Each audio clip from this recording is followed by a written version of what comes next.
Maranata, Senhor está viniendo. 27 de julho. Ruína nacional, ta sigue apostasia nacional. Terra também, ta wado contaminador de sua habitante nan. Paso maná transgressar lei nan, a violar estatuto nan, a quebra e aliança eterno. Isaías 24, versículo 5. El pueblo de América estava um pueblo privilegiado. Pero ora con una limitada e liberdade religiosa, abandona o protestantismo e sostener o papado, e ora é medida na culpabilidade, lo está completo, e a apostasia nacional lo guarda registrar em book na cielo. O resultado de apostasia aqui lo está ruína nacional. Para meio de decreto, que está obriga a instituição de papado, de violação da lei de Deus, nossa nação lo desconecta somos completamente fora de justiça.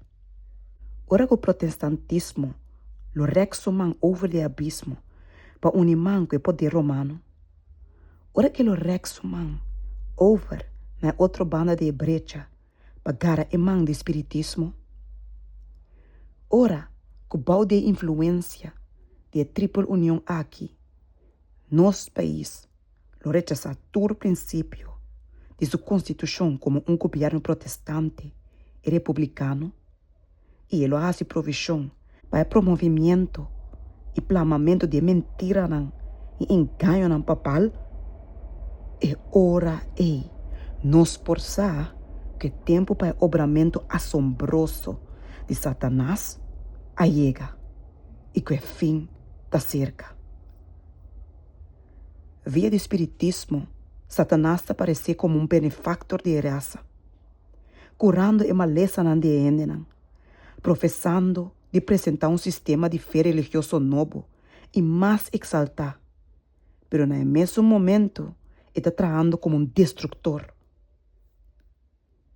Mientras, parecendo na ayuna de ende como gran doctor que procura tornar enfermedade, ele oferece maleza e desastre, de hora que o estado não pobla, guarda reduzir na ruína e destruição.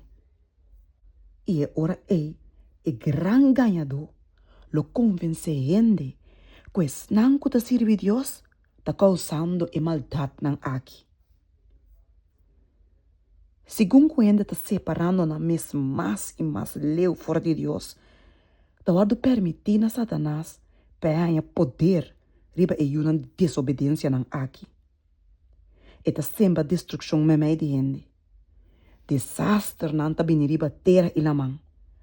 Propriedade nan e vida nan ta waru destruir dor de candela e inundação. Satanás está decidido na atribuir a causa de toda essa que nan, nes nan, que ta ninga de buig para ídolo que la lanta. Essa que nan tes nan, que lo acusa. Sua gente nan, ta mostraria adventista nan de 7 dias como causa do problema. E gente nan aqui está desviando a lei, nan ta bisa. De adventista nan de 7 dias nan ta bisa lo seguinte, nan ta profanar e já domingo. Se não guardo obrigar para obedecer a lei enquanto de observação de já domingo, e ora o juízo nan terrível nan aqui lo chega a um fim.